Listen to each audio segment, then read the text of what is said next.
o yung preambulo ng ating saligang batas.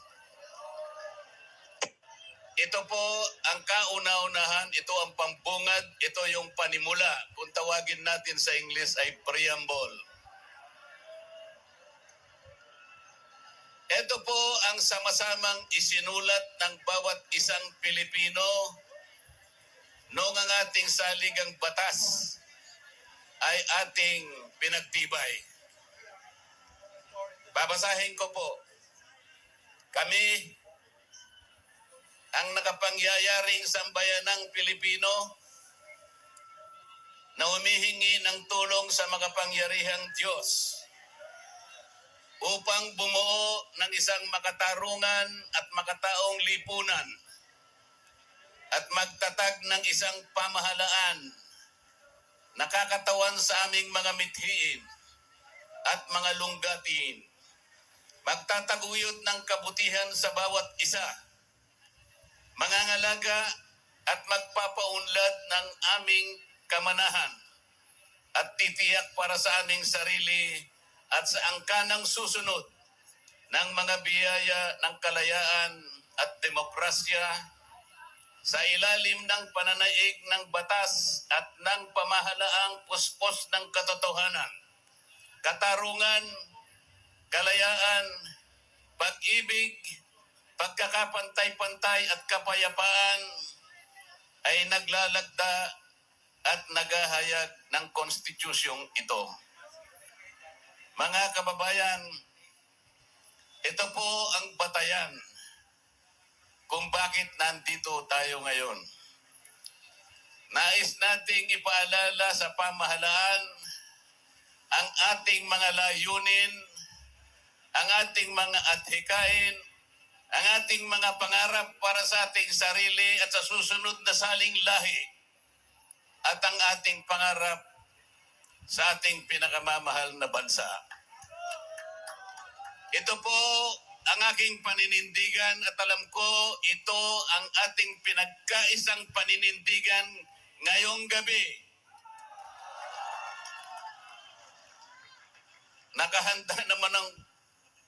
Nakahanda po akong magpakulong.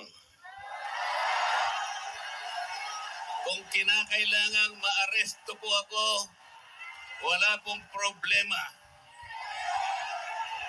Kung ito po ang kabayarang hinihingi para ipagtanggol ko ang katarungan at ang pambansang kagalingan at ang interes ng mamamayang Pilipino,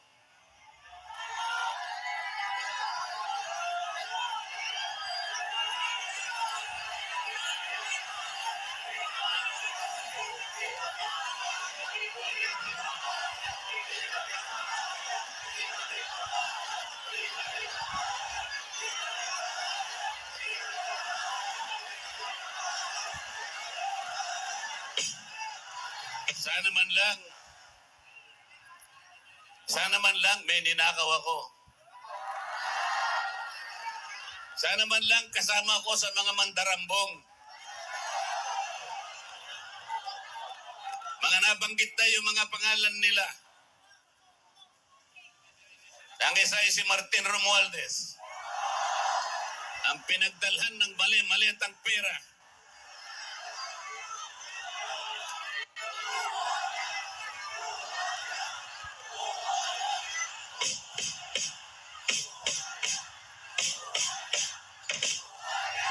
Ako po ang ibinibintang nila sa akin ay salaping pantulong para sa kampanya para ako'y manalong isang senador. Mga kaibigan po na pribado at sarili lang pera ang kanilang itinulong sa akin, baka sakaling manalo nga po ako at nanalo nga po.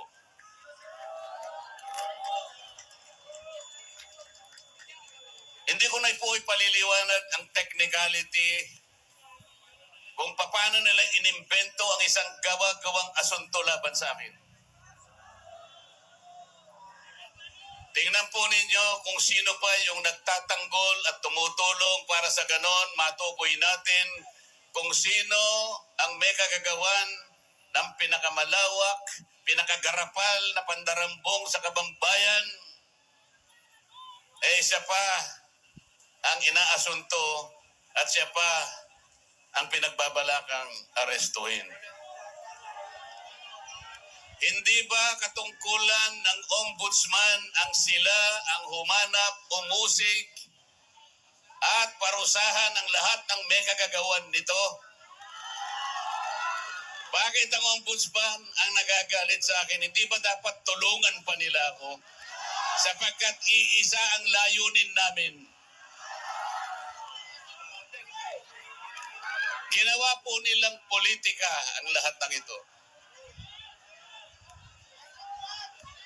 Ang mga asunto po na sinampa laban sa akin ay nagsasaysay ng kwarta. Pero hindi nagbabanggit ng korupsyon. Nagsasaysay ng halaga, ngunit hindi binabanggit ng ill-gotten wealth. Ipinipilit na iugnay ang public office, ngunit walang binabanggit na abuse of public office. Naglulupit ng mga chismis, ngunit walang ebidensya. Naglulupit ng naratibong pampolitika, ngunit walang binabanggit na elemento o sangkap sa mga krimen na kanilang gawa-gawa. Yun po ang nakapagbibigay po ng malaking kalapastanganan sa ilalim po ng mga batas na umiiral sa ating bansa. Hindi ba sinabi natin, bawal ang bentalo?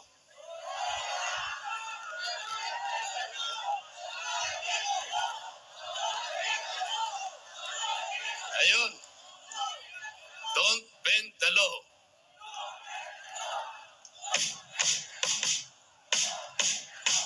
Paano naman kasi?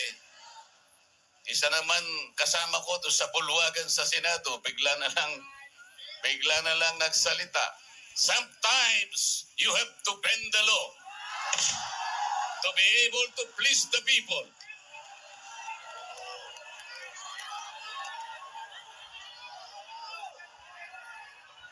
Sumagot naman yung kausap. Tinanong kasi siya kung tama yung sinasabi.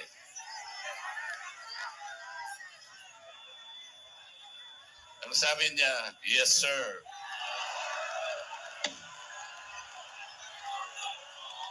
Mga kababayan, uulitin ko po ang aking pagsaludo sa inyo.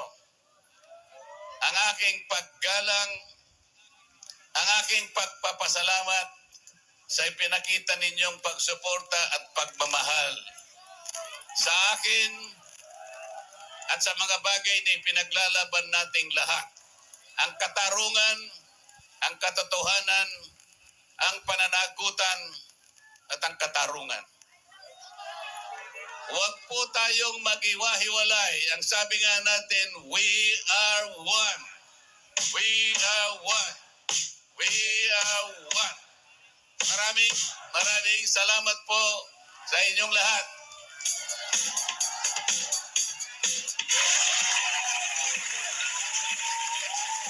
Sampung palakpak para kay Senator Marcoleta. Dagdagan pa natin because we are one.